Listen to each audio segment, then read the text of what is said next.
ملت اسلامیہ السلام علیکم۔ لمحے فکر میں آپ کا اپنا یوسف بابا۔ ایک تاریخی عنوان بغور سماعت کیجیے، زکوٰۃ کا مستحق کون؟ عزیزان ملت اسلامیہ، زکوٰۃ اسلام کا تیسرا فرض ہے جس کا ذکر قرآن مجید میں 33 مرتبہ آیا ہے۔ ہم ہر سال زکوٰۃ ماہ رمضان میں بڑے خلوص سے نکالتے ہیں اور بڑے بھولے پن سے لے جا کر بغیر تحقیق کیے مدرسے کے مالکین کے ہاتھ پر رکھ دیتے ہیں۔ زکوٰۃ دینے والوں سے گزارش ہے کہ جب آپ اپنی زکوٰۃ کا حساب کرنے بیٹھیں تو گھر کے تمام افراد کو ساتھ لیں اور انہیں بتاتے ہوئے زکوٰۃ کا حساب کریں کہ کس جائیداد سے، زیورات سے اور مال سے کتنی زکوٰۃ واجب الادا ہے۔ اس کا ٹھیک حساب کریں اور پھر اس کے بعد خود فیصلہ کریں کہ یہ زکوٰۃ کس کو دینا ہے۔ اس زکوٰۃ کے اولین مستحق قرآن و سنت کے مطابق اپنے خاندان کے غریب افراد ہیں۔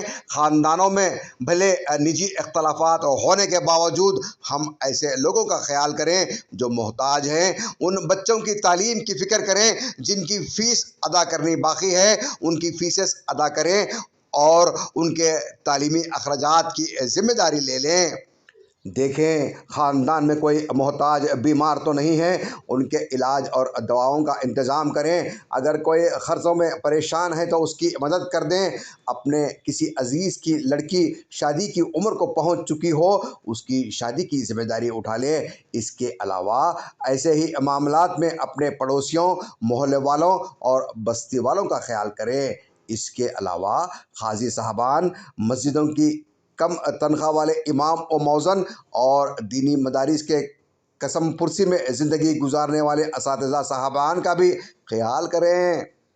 الحمدللہ آج کل ہمارے مسلم معاشرے میں غریب گھروں کی بچیاں سخت محنت کرتے ہوئے نیٹ میں سیٹ حاصل کر کے MBBS میں داخلہ لے رہی ہیں۔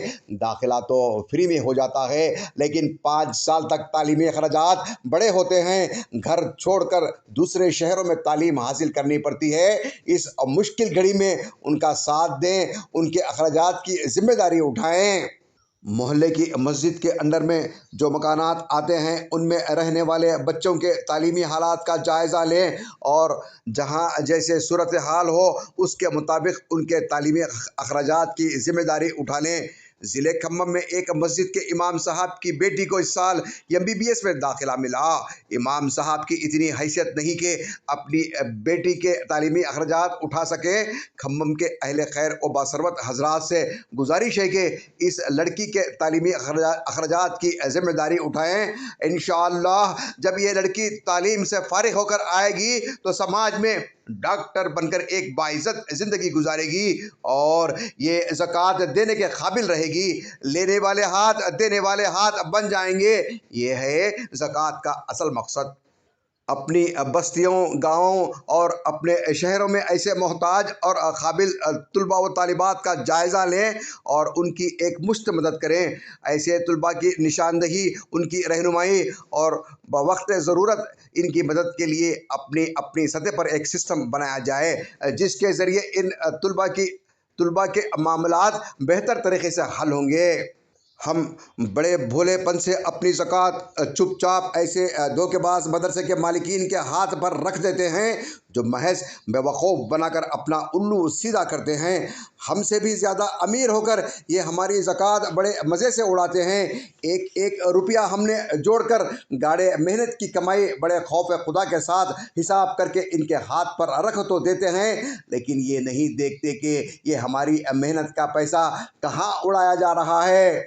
کہیں ہماری دی ہوئی زکوٰۃ خان صاحب کے فارم ہاؤس میں تو نہیں اڑائی جا رہی ہے؟ کہیں ہماری زکوٰۃ 2 لاکھ کے شاور اور ڈیزائنر باتھ روم بنانے کے لیے استعمال تو نہیں ہو رہی ہے؟ کہیں ہماری زکوٰۃ ان کی انگریز نما اولادوں کی بنجارہ ہلز میں مہنگی کٹنگ و میک اپ میں تو خرچ نہیں ہو رہی ہے؟